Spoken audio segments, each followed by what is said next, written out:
자, 그러면 우리 사연관 차장과 함께 네. 전일 시장도 한번 정리를 해보고요. 우리 시장 오늘 어떤 것들 좀 집중적으로 살펴볼지 이야기 나눠보도록 하겠습니다. 교보증권 사연관 차장님 어서 오십시오. 네, 안녕하세요. 네. 예, 어제 뭐 처음 나오셨는데 사실 네.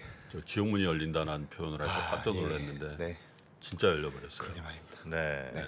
지금 일단 뭐 전일 시장부터 한번 네. 간략하게 살펴보고 넘어가겠습니다. 예, 일단 뭐 간밤에 미국 시장 워낙에 큰 폭으로 흔들렸습니다. 기술주가 많이 포진해 있는 나스닥이 4.7% 빠졌고요. 1,809포인트로 마감을 했습니다. 다우도 2.8% 빠졌고 S&P 500이 3.88% 빠졌는데요.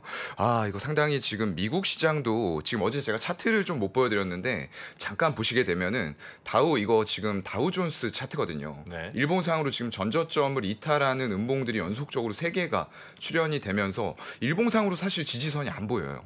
주봉상으로도 깨졌습니다. 주간으로 지금 120주선 이거 굉장히 중요한 지지선이거든요. 회색선인데 이걸 이런 식으로 밑꼬리가 달리면서 금요일 날 종가에서는 이 위쪽으로 끝난다라고 했을 때에는 한 번 더 기술적인 반등의 여지를 살려놓을 수가 있는데 일단은 지금 주간으로 엄청나게 크게 깨지고 있어요. 주간으로 지금 7%가 넘는 하락폭을 보여주고 있는 거거든요. 만약에 금요일까지 이거 회복하지 못하고 끝낸다라고 했을 때는 지금 주봉에서도 지지선이 없고요. 월봉으로 갔을 때는 지금 코스피랑 거의 비슷한 상황이거든요. 35월선 터치했는데 이게 61선과의 이격도가 크지가 않습니다. 그렇다고 하면은 다우 28,100포인트예요. 거기까지 단기간에 추가적으로 기술적인 급락이 수급에 의해서 나올 수 있는 그런 자리가 될 것 같고요. 여기에서 나스닥이 지금 어제는 더 큰 폭으로 빠졌죠. 잠깐 네. 나스닥도 한번 보도록 하겠습니다. 네, 이게 나스닥 종합 차트인데요. 마찬가지로 일봉에서는 지금 바닥을 계속적으로 뚫고 내려가는 모습이에요. 네. 여기에서 11,000포인트가 사실상 전 지지점이었는데 그거를 깨버리고 갭으로 내려갔습니다. 그리고 주봉상에서도 역시나 120주선 깨진 지는 오래죠. 이거 굉장히 중요한 지지선이었는데 이런 식으로 지지가 나왔어야 되는데 뚫고 내려오기 시작을 한 거죠. 이미 이제 기술주들이 더 크게 타격을 받았다라는 모습들이 차트에서 확인이 되고요. 월봉상으로는 지금 더 심합니다. 이게 35월선인데 이걸 아까 다우존스가 깨진 것보다도 훨씬 더 크게 이탈을 해버렸고 지금 남아있는 거 이제 60월선이에요. 9,976포인트 정도 됩니다. 거기까지는 이번 주에 단기간에 추가적으로 저는 좀 밀릴 수밖에 없다라고 보거든요. 그래서 여기에서 반등이 나온다라고 했을 때에도 과연 그게 의미 있는 반등이 될까라는 부분들에 대해서는 의심을 해볼 수밖에 없는 구간으로 들어온 것 같아요. 60월선이라고 하는 건 5년을 그냥 평균 내서 이렇게 보는 거예요? 예, 제가 이제 각각의 이동평균선, 저희 이제 개인마다 다 쓰시는 이동평균선은 틀려요. 네. 근데 저는 이제 6가지를 쓰고 있거든요. 50, 20, 35, 60, 120을 씁니다. 그걸 각각의 일봉, 주봉, 월봉에다가 적용을 시켜서 지지선이라던가 저항대를 만들어가면서 매물대랑 같이 보고 있거든요. 네. 물론 이건 이제 개인적인 기술적인 그런 관점이기 때문에 여러분들 사용하시는 지표에 맞춰서 사용을 정확도가 높은 쪽으로 하시면 될 것 같고요. 네. 일단 지금 상황은 기술적으로는 모든 지표들이 한국뿐만 아니라 미국도 다 깨져 있다. 그런 말씀을 좀 드리고 싶어서 일단은 차트를 좀 열어봤습니다. 네, 여러 지표들이 다 이른바 우리가 생각했던 지지선들을 다 뚫고 내려가고 있다. 예. 네, 좋지 않습니다. 자, 그 외 여러 지표들 또 어떤 거 있었습니까? 뭐 기름값이라든지. 그 외에 국제 유가도 지금 WTI 기준으로 120.7달러 지금 달했고요. 달러 인덱스도 105.05로 계속 지속 상승하고 있습니다. 원화도 1288. 지금 상승하지 않는 게 딱 주가밖에 없는 것 같아요. 나머지 국제 유가, 달러 인덱스, 원화, 10년 만기 국채 수익률 뭐 그런 쪽들은 전부 다 상승하고 있고요. 지수하고 종목들 주가는 하락하고 있죠. 반대로. 그거 이제 가격이 하락한다는 뜻이죠. 맞습니다. 예. 그래서 지금 10년 만기 국채 수익률도 3.37%. 굉장히 높은 수준이에요. 네. 2년 만기도 3.28%, 3개월 만기도 1.54%로 전부 다 급등하는 양상들을 또 보여줘 버렸습니다. 특히나 이제 달러 강세 쪽으로 가고 있기 때문에 외국인들은 당연히 어제 제가 기축통화 얘기를 하니까 댓글 중에서 그런 게 있더라고요. 이게 무슨 사대주의냐 막 이런 얘기가 있었는데 그런 뜻으로 말씀을 드리는 게 아니고 어제 이게 말씀하실 때. 네, 기축통화국이 아니라는 부분들은 굉장히 커요. 외국인들이 일단은 들어와서 환전을 해서 투자를 해야 되지 않습니까? 네. 그렇다 보니까 아마 아무리 주식을 가지고 수익을 낸다고 하더라도 이렇게 환율이 급등을 해버리면은 외국인들 입장에서는 엄청난 손실이 단기간에 발생이 될 수밖에 없어요. 그렇기 때문에 수익을 내기도 쉽지 않은 장세인데 이거 투자 계속하면서 환손실 가져가야 되나라는 생각을 할 수밖에 없는 거죠. 네. 그렇다 보니까 계속 주식을 팔아서 삼성전자 어제 좋은 기업이다라는 거는 말씀을 드렸어요. 그럼에도 불구하고 실적이 어닝 서프라이즈 나온 날도 엄청나게 매도를 했고요. 지금도 이따가 말씀드릴 거지만 외국인들은 삼성전자를 더 가파르게 빼고 있습니다. 그런 그 기조가 지금 환율 때문에 그런 네. 부분들이 조금 더 크게, 그리고 우리나라는 기축통화국이 아니기 때문에 원을 일단은 달러로 바꿔서, 그래도 달러라는 통화는 좀 안전 자산에 속하잖아요. 네. 그렇다 보니까 그쪽으로 교체하려는 수요들이 가파르게 몰리고 있다. 그러면서 환율도 급등하는 이런 양상들이 나타난다라고 생각을 하시면 될 것 같습니다. 이럴 때는 뭐 그 산업이 잘 된다 안 된다 혹은 뭐 그 기업이 돈을 잘 번다 못 번다 이거는 의미 없어. 그냥 다 크게 그냥 영향을 못 미치는 것 같아요. 얻어맞는 거예요. 네, 지금 시장에서는 어쩔 수 없을 것 같습니다. 네. 모든 기업들을, 왜냐하면 어제 말씀드렸던 대로 외국인들이 한국 시장을 빼고 싶은데 빼려면 어디에서 빼야지 제대로 뺄 수 있냐는 거예요. 중소형주 이런 것들 물론 좋긴 하지만 모멘텀 있고 네. 거기에서 뺀다고 해서 금액을 많이 뺄 수 있는 게 아니거든요. 대형주들에서 빼야지만 금액을 그래도 뭉텅이로 빼서 환전할 수 있을 만큼 빼서 나간다는 거죠. 그런 부분일 것 같아요. 네. 자, 미국 시장은 마감 상황이 그렇게 됐고요. 예. 또 우리 시장도 좀 보고 넘어가야 되겠죠. 네네. 그래서 어제 뭐 미국 시장은 특히 뭐 딱히 특징이 없이 전부 다 빠지는 그런 시장이었다. 필라델피아 반도체 지수도 5.6% 급락을 했고요. 커지는 자이언트 스텝 우려였는데 점점 더 붉어지고 있는 것 같아요. 그래서 상당히 좀 심각한 구간으로 들어가고 있다라고 보이고요. 네. 전일의 국내 시장 흐름 보게 되면 코스피가 3.5% 넘게 빠졌습니다. 2,500포인트까지 내려왔고요. 제가 이제 그때 말씀드렸던 이것도 잠깐 차트를 보면서 말씀을 드리면은 네. 일봉 주봉상으로 다 깨졌고 월봉상에서 이거 35월선 남았다라고 말씀드렸는데 이걸 이제 완전하게 하회하는 모습들이 나타났고요. 결국엔 그러면은 이제 나머지 그 밑에 또 이평선들을 지켜봐야 되겠죠. 이것도 마찬가지로 35하고 60 이 딱 붙어 있습니다. 이격도가 크지가 않아요. 네. 그렇다 보니까 이 2,450대가 만약에 무너진다라고 했을 때는 이 120 월선까지도 자리가 그렇게 큰 폭이 아니라는 거예요. 이게 좀 더 무서운 거죠. 기술적으로 2,450대가 무너지면은 2,230대도 글쎄요, 좀 단기간의 충격이 일단은 있지 않을까. 그래서 반드시 이 60월선은 저는 좀 지켜주면 좋겠다라고 보고 있는 지지선인데 일단은 상황은 그렇게 좀 우호적이지는 않은 것 같아요. 그래서 너무 좀 비관론적인 말씀만 드려서 좀 상심하실 수도 있는데 네. 일단은 저는 좀 객관적인 팩트에 의해서 이런 제가 보는 지표들이 무너지고 있다라는 상황들, 그래서 조금은 더 어제 말씀드렸던 대로 너무 섣부르게 많이 빠졌다 해서 바닥이라고 생각하고 들어가시면 안 되는 구간이다. 이 부분을 한 번 더 강조를 드리고 싶고요. 만약에 오늘 반등이 나온다고 하더라도 수급 이런 부분들을 확인을 해봐야 될 것 같고요. 네. 그런 게 붙지 않은 상태에서 반등이 나온다라고 했을 때는 단순히 기술적인 반등에 그친다라고 보시는 게 좋을 것 같아요. 그 예를 들면 120월선이라는 건 이제 10년 네. 평균을 말씀하시는 것 같은데 네네, 맞습니다. 10년 평균보다 더 낮아지는 이게 네. 많은 투자자들이나 기관들이나 이런 데서 다 저 120월선을 혹은 뭐 60월선을 다 보면서 야, 그럴 수 저선보다는 있어요. 네. 안 내려가겠지라고 하고 네. 저선 근처에 갔을 때 매수를 막 이렇게 하면 네. 저선이 의미도 있고 저선을 지킬 수도 있을 것 같은데 이건 반드시 지켜야 될 것 같아요. 그러니까 저걸 만약에 사람들이 잘 안 보면 네. 저선을 지키고 말고가 큰 의미가 별로 안 보는 거는 개인이죠. 제가 어제 말씀드렸지만 개인의 수급은 사실상 크게 중요하진 않아요. 지금 이제 이따가도 말씀드릴 거지만 삼성전자, 네이버, 카카오를 개인들이 올해 들어와서 가장 많이 산 종목들이거든요. 근데 수익률 보시면 아시겠지만 엄청나게 좀 가혹합니다. 많이 오를 때에도 많이 못 올랐고요. 네. 그런 부분들이 개인들의 생각은 수많은 개미들이 많이 모여 있기는 해요. 근데 생각이 저마다 다 달라요. 근데 기관과 외국인들은 일부 과점 상태라고 봐야 되겠죠. 그렇게 개미만큼 숫자가 많지 않지만 엄청난 자금들을 가지고 집중력 있게 투입을 한다는 거죠. 네. 그래서 훨씬 더 그쪽의 수급이 일단은 중요하다라고 말씀을 드릴 수밖에 없어요. 알겠습니다. 네. 자, 그래서 수급상으로도 보면 어제 개인 투자자들은 한 6천억 넘게 사셨고 네. 뭐 산 건지 사진 건지 모르겠습니다만 외국인들 예. 기관들은 다 역시 또 맞습니다. 던졌네요. 네. 좋지 않은 상황들이 좀 계속되고 있는 그런 상황인 것 같고요.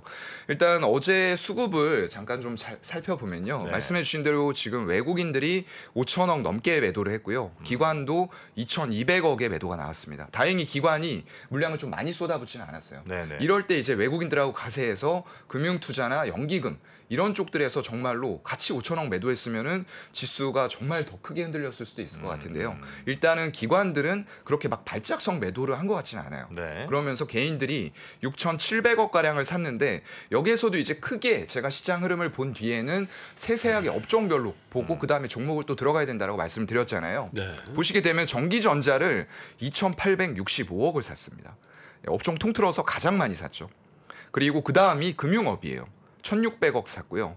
그 다음이 운송 장비, 은행, 철강 이런 식으로 많이 샀습니다. 아 서비스업이 중간에 껴 있었네요. 1,000억을 샀는데 서비스업이 뭐 인터넷이잖아요. 네 맞습니다. 네이버 카카오가 또 이쪽에 들어가거든요. 그래서 수급 이따가 열어보면은 당연히 이제 외국인들은 매도세였다라고 이렇게 추정을 할 줄 아셔야 돼요. 네, 이 업종을 보고 아 업종이 빠지는구나 지수가 빠지는 거가 아니라 지수는 빠지는데 중간중간 체크해보니까 사는 업종은 있네. 그럼 이 사는 업종에서 외국인하고 기관들이 사는 종목은 뭘까?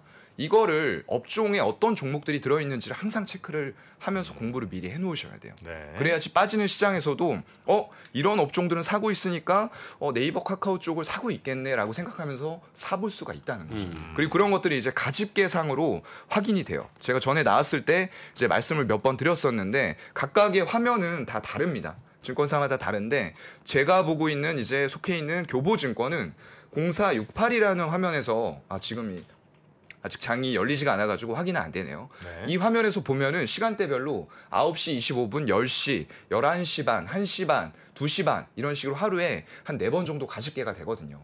그때 이게 완전하게 맞다라고 볼 수는 없는데 대략적으로는 맞습니다. 네. 그래서 분위기 파악을 하는 데는 반드시 장중에 가집계도 파악을 하셔야 될 것 같고요. 조금 다시 이쪽으로 돌아와서 말씀을 좀 드려볼게요. 그러니까 장중에 수급에 대한 가집계를 확인해 보는 게 네. 좋은 팁일 수 있다. 지금 시장 업종별로. 조금 기민하게 움직이시는 게 좀 좋을 것 같아요. 왜냐하면 장중에도 샀다 팔았다를 외국인들이 대형주에 대해서도 쭉 살 것 같지만 아까 말씀드렸던 대로 조금 더 과점적이긴 하지만 어쨌건 외국인이 한두 주체는 아니에요. 굉장히 많은 주체들 그래도 100개 정도의 주체는 저는 모여있다라고 생각을 하거든요. 네. 그래서 각자의 생각이 조금 다를 수가 있기 때문에 삼성전자 같은 것도 아침에는 팔다가 1시간 뒤에는 또 순매수로는 사고 있을 수도 있어요. 팔던 쪽은 계속 팔지만 어느 쪽에서는 이 정도 빠졌을 때는 좋다라고 보고 들어오고 있을 수도 있다라는 걸 말씀을 드리는 거고요.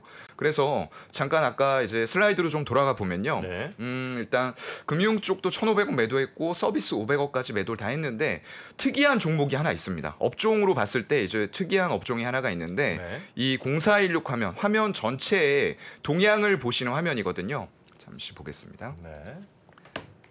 네, 아까 봤었던 이 화면인데 여기에서 이제 기간을 어제까지로 집계를 해야 되겠죠. 이렇게 놓고 보시면은 다 전부 다 5천억 막 2,181억 팔면서 전부 다 파란불인데 양매수 딱 눈에 띄는 업종이 있죠. 화학입니다. 화학. 개인들이 470억 팔고 외국인하고 기관은 샀어요, 오히려. 네, 이런 종목 이제 이런 업종들이 좀 눈에 띄는 겁니다. 그래서 보시게 되면은 이 업종에 대해서 어떤 종목들을 샀냐. 이거 장중에 가집계는 아까 말씀드렸고 끝나고 나서는 외국인 기관의 매매 상위 동향을 꼭 체크를 하셔야 돼요. 매일마다.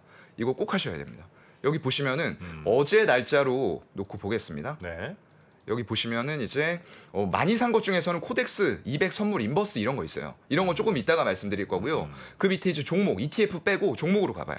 그러면 에코프로비엠 이거 무슨 종목에 무슨 업종에 속할까요? 에코프로비엠 2차 전지지만 여기 네. 딱 찍어 보시면은 화학으로 네, 들어가요. 이건 일반 전기전자예요. 일반 전기전자긴 한데 이제 전기전자. 화학 쪽 소재나 이런 쪽으로 아무래도 좀 잡히겠죠. 양극재 쪽이다 보니까요. 네. 그리고 그거 외에 다른 종목들도 이제 전반적으로 또 체크를 해보겠습니다. 여기 보시면 아까 제가 0416 화면을 보여드렸었는데요. 이 밑에 보시면 OCI, LG화학 이런 것들이 지금 기관 쪽에서 매수가 들어온 거고요. 이거 전부 다 화학 업종이거든요. 네. 이렇게 파는 와중에서도 OCI 120억, LG화학 120억을 샀어요.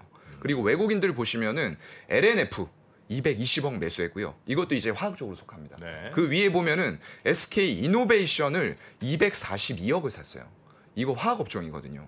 물론 배터리도 속해 있긴 하지만 이거는 화학 쪽이에요. 정유 쪽에 속해 있기 때문에 정제 마진 효과를 극대화시키면서 2분기에 엄청나게 정유 4사가 또 실적들을 거둘 것이다라는 전망들이 계속 이런 수급들을 끌어당기고 있는 거예요. 이게 어제 하루만이 아닙니다.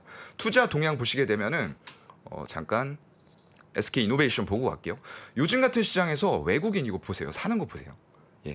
일별로 이거 얼마나 일별인데 사는지. 계속 사고 있습니다. 계속. 며칠 빼고는 계속 예, 며칠 파는 것도 10억, 20억, 30억 팔고요. 살 때는 400억, 200억, 300억 이런 식으로 사고 있다는 거죠. 네네. 그리고 기관들에서도 연기금 보시면은 계속 사고 있어요, 같이. 투시는 잠깐 이제 들어왔던 것들 차익 실현을 하지만 네. 그래도 꾸준히 매수하는 분위기에서 이런 차트들이 여기에서 이제 코스피나 지수들은 꺾이고 있지만 SK 이노베이션의 차트를 보면은 이런 식으로 올라가고 있다는 거죠. 이런 힘든 시장에서도요. 수급에 의해서 올라가는 겁니다. 네네. 그래서 제가 수급은 지금 같은 시장 매크로적으로 사실상 이런 매크로 시장이 자주 오는 시장은 아니에요. 근데 오긴 옵니다. 그래서 보셔야 되고 특히나 이런 시장에서 수급 보시면서 제가 가급적이면은 쉬시라고 말씀을 드리지만 안 쉴 분들이라고 하면 이런 거 체크 안 하시면서 매매하시는 건 정말 지옥문으로 들어가는 길이에요. 네, 그래서 그걸 말씀을 드리고 싶어서 수급을 한번 좀 강하게 말씀을 드렸습니다. 이렇게 네. 빠질 때도 외국인과 기관이 어디서 더 팔고 어디서 더 예, 사는지 굳이 매매하실 거라고 하면 네, 어떤 네. 종목을 더 보는지를 네. 알겠습니다. 자 그리고 오늘 시장 전망 뭐 이런 것들을 한번 좀 살짝 살펴볼까요? 예, 일단은 네. 뭐 시장 전망을 하기에도 참 어려운 시장이긴 네, 한데요. 네, 그래도 네. 전망을 좀 해보자고 하면은 아까 말씀드렸던 대로 혹시나 많이 급락했으니까 반등 나올 수 있지 않을까 이 생각들 많이 하실 거예요. 근데 그런 생각은 일단은 반등 나온다고 하더라도 저는 조금은 접어두셨으면 좋겠어요. 지금은 그런 생각을 아직은 밖으로 꺼내서 내 진짜 마우스로 클릭하면서 매수할 구간은 아니다라고 저는 좀 생각을 여전히 하고 있고요. 그래서 반등이 나온다라고 해도 이게 진짜 찐 반등인지 아니면은 잠깐 속이기 반등인지 이런 건 좀 생각을 해보실 필요가 있을 것 같고 네. 이제 그때도 제가 여기 방송에서 말씀드린지는 모르겠는데 다른 방송에서 말씀을 드릴 때 정말로 개인들이 엄청나게 많은 물량들을 연초부터 밀어 넣었다라고 말씀드렸어요. 그게 이제 포모 현상에 의한 부분들. 남들 다 벌고 코인으로 막 몇십 배 났다는데 나는 뭐 하고 있었던 거지? 이런 자괴감에 막 영끌해서 부동산을 산다거나 주식을 산다거나 이런 것들 많이 하셨을 거거든요. 분명히. 네. 근데 이런 부분들이 결국에는 어느 정도 레버리지를 썼을 때 외국인 기관들이 이 개인들의 물량이 반대 매매가 나오는 선까지는 좀 밀어붙이지 않을까라고 저는 이제 좀 말씀을 드렸거든요. 네. 예, 그런 부분들이 이제 조금씩 약간 현실화가 되고 있는 것 같아서 조금 이제 좀 두려운 부분들이 있긴 한데 개인들의 반대 매매가 나올 때까지 네. 민다는 거는 네. 그만큼 더 매도가 네. 싼 가격에 살려고 한다는 건가요? 아무래도 그렇겠죠. 기관 외국인은 네, 또 밀어놓고 나서 또 싼 가격에 받고 개인들은 버티지 못하고 매도를 하고 물량들을 넘겨주고 이런 과정들이 역사적으로 계속 뭐 안타깝지만 좀 반복이 되어 왔었잖아요. 네. 그래서 항상 이맘때쯤 되면은 나오는 뉴스가 연초 이후에 개인들, 기관들 그리고 외국인들 많이 산 종목들 누가 수익 잘 냈나 항상 결과는 똑같거든요. 그렇기 때문에 여러분들은 개인이지만 대다수의 개인이 하는 것처럼 행동하고 투자해서는 안 된다라는 말씀을 저는 항상 드려요. 여러분들은 개인이지만 외국인하고 기관처럼 움직이는 내가 자금은 비록 크지 않을지라도 슈퍼개미처럼 좀 생각하고 움직이는 그런 좀 투자 습관을 들이시면 좋을 것 같아요. 네. 네. 자, 일단 뭐 FOMC가 네. 나올 때까지는 시장이 관망하는 분위기가 네. 있겠고 또 그렇게 하는 게 맞는 거겠죠. 맞습니다. 예. 네. 일단은 그때까지는 좀 관망을 말씀드렸던 대로 하시는 게 좋을 것 같고요. 네. 여기에서 50bp 올릴지 75bp 올릴지 이런 거는 저는 별로 지금은 중요하진 않다라고 봐요. 이 금리가 꾸준하게 올라가는 추세에 있다라는 걸 보셔야지 네. 50bp다, 75bp다. 75bp 아니고 50bp니까 안심하고 투자해도 되겠네. 이렇게 생각하시면 안 된다라는 말씀을 좀 드리고 싶고요. 네. 그때도 말씀드렸던 대로 여러분들은 투자를 할 때 지금 같은 구간에서는 뭔가 안전망이 밑에 깔려 있어야지 그게 안 깔려 있는 상태에서 투자를 하시면은 정말로 많이 빠져 있지만 여기에서도 큰 손실을 더 볼 수 있다라는 좀 경각심을 가지고 투자를 하셨으면 좋겠고요. 마지막으로 좀 이제 좀 말씀을 드리면은 일정들이 아까 말씀해 주셨던 연준의 FOMC FOMC 회의 결과 이제 브리핑 이런 것들도 있고요. 미국의 5월 생산자 물가 지수 이제 PPI라고 하죠. 네. 여러분들도 이제 뭐 거의 이런 쪽 지표에서는 전문가가 돼 가시는 것 같아요. 갑자기 전화 오셔가지고 5월 CPI는 어떻게 나올 것 같아? PPI는 어떻게 나올 것 같아? 예전에 이런 거 전혀 모르셨었거든요. 네. 그런 것들 막 물어보시는데 생산자 물가 지수는 전월 대비해서 0.8%또 올라갈 것으로 보여요.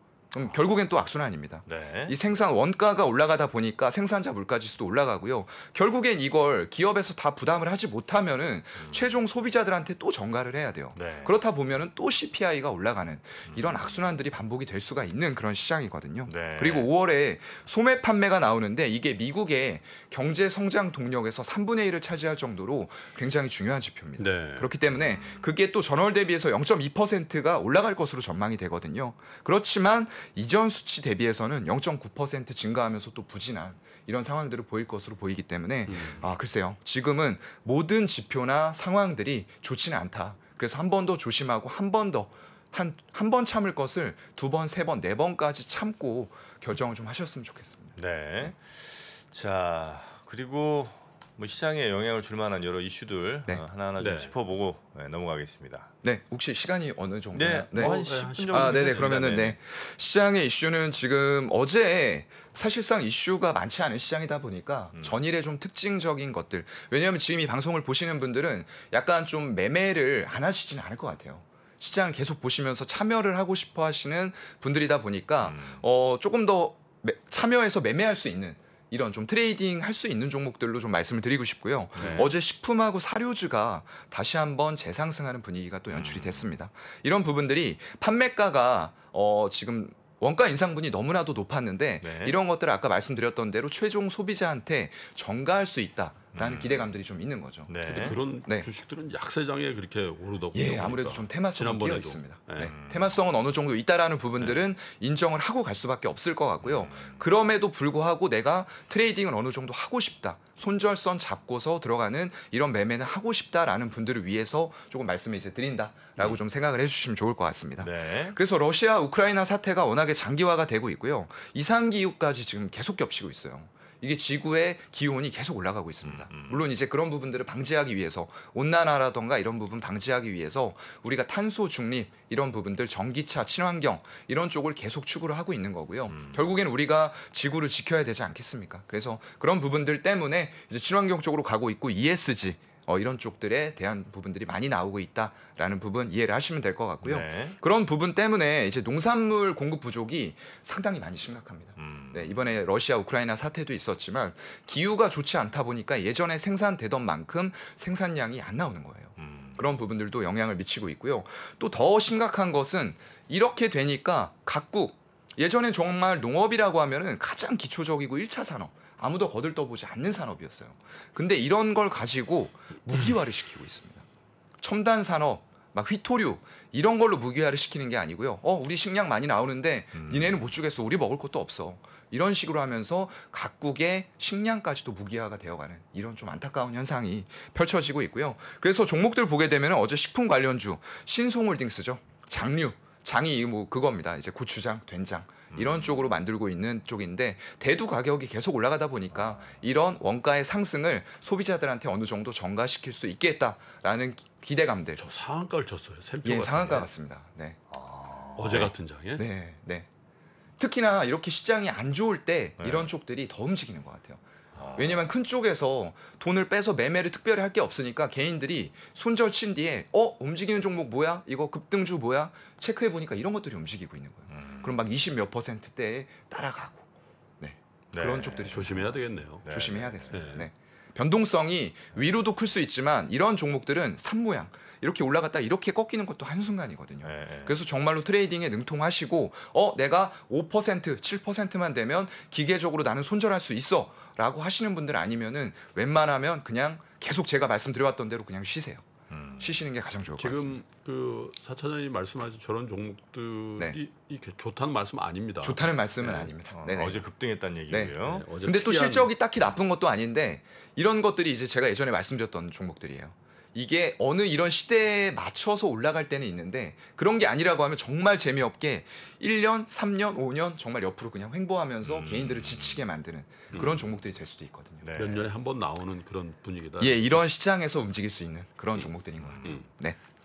그래서 그 밑으로 이제 뭐 샘표라는 것도 이제 간장 워낙에 유명한 브랜드잖아요. 그쪽도 상한가 마감했고요. 10일에 보면은 미국 시카고 선물 거래소 쪽에서 국제 대두 가격이 31%대 또 폭등을 했습니다. 그러면서 밀, 옥수수 이런 것들도 27%대 폭등이 나오면서 음식료 관련주들이 다시 한번 동반 상승하는 이런 모습들을 보여줬고요. 두 번째 이슈는 이제 오징어 게임 시즌 2 제작한다는 소식이 또 나왔습니다. 굉장히 반가운 소식인데 네. 이 오징어 게임이라는 콘텐츠 뭐 다들 많이 보셨을 거예요. 한국 콘텐츠의 드라마의 위상을 정말로 한 단계 더 레벨업 시킨 그런 콘텐츠라고 생각을 하고요. 다만 제작사들이나 이제 배포사들에게 있어서는 약간 좀 불리한 요인들이 될 수도 있다라는 생각을 해봅니다. 왜냐하면 워낙에 고품질의 콘텐츠들 만들어 놓다 보니까 한국 콘텐츠에 대해서 눈높이가 예전에는 여기였는데 지금은 이렇게 올라가 있는 거예요. 이거를 만족시키기 위해서는 그만큼 제작비가 저는 더 들어갈 수밖에 없다라고 보거든요. 네. 근데 과연 그만큼의 제작비를 투입했을 때 옛날 시즌 1만큼의 효과가 극대화가 될 수가 있을 것이냐 이런 생각을 해보는 거죠. 네, 그래서 비용도 크게 증가된다라는 부분에 있어서는 약간은 좀 조심해서 봐야 될 필요도 있을 것 같다라고 말씀을 드리고요. 일단 버키 스튜디오가 거래량 급증하면서 상한가 마감했어요.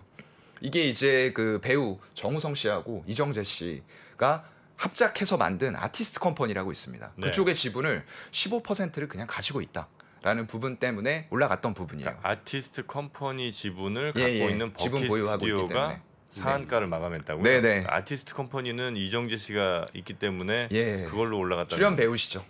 네. 네. 네. 그래서 주식의 테마라는 게 항상 이런 것 같습니다. 아티스트 말도 안 되는 일. 컴퍼니가 그때 그건 어디가 비상장이죠. 예, 맞습니다. 예. 아티스트 컴퍼니 인수 비상장. 될 뻔하다 그거 무산되지 않았습니까? 예, 그거 취소했습니다. 그냥 각자의 길을 걷기로 했다라고 제가 뉴스를 봤어요. 예. 네. 그래서 대기업으로 들어가는 거는 무산이 됐고요. 그냥 각자 이제 하던 길로 가면서 이정재, 정우성 씨가 대표로 해서 배우들 소속이 되어 있는 그런 상태에서 가는 거고요. 근데 이 기업의 재무제표를 보면은 최근에 부채 비율이 또 급증을 하고 있어요. 네, 100%가 넘어간 걸로 제가 확인을 했고요. 실적도 이렇게 돼서 오징어 게임이니까 이게 연결돼가지고 어떻게 좀 좋아질 수 있지 않을까라고 생각을 하시는 분들도 있을 것 같은데 그렇지가 않습니다. 이거 말 나온 김에 그냥 재무제표 한번 보여드리고 가면은 네, 이거 여러분들 재무제표 보는 화면도 꼭 기억하셔야 돼요. 이게 이제 기본적으로 FN 가이드의 거를 끌어와가지고 하기 때문에 어느 증권사나 다 동의를 할 겁니다. 이거 밑으로 이제 조금 네, 종목명부터 쳐야 되겠죠. 버키 스튜디오 치시면은 이제 투자 조합 쪽에서 21.6% 가지고 있어요. 이런 조합에서 대주주로 들어와 있는 이런 종목들 좀 조심하셔야 될 것 같아요.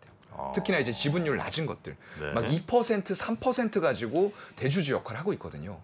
이런 종목들 특히 조심하시고요. 이거는 그나마 비덴트 쪽 이제 연결돼 가지고 그 그룹사 차원으로 한 21%의 지분은 가지고 있다라는 부분은 그나마 이제 우호적이긴 한데 여기 내려보시면 이제 재무제표거든요. 연간으로 봤을 때 이 업체가 한 160억에서 240억 정도의 매출을 왔다 갔다 해요. 매출은 정말 매출만 놓고 보면 구멍가게 수준입니다. 네, 상장사 중에서는요. 네. 영업이익 보면은 연간으로 7억, 8억, 4억 내다가 중간중간에 적자가 한번 시키죠. 19억 적자, 21억 적자. 작년에도 21억이 적자였어요. 오징어 게임 냈는데 말이죠.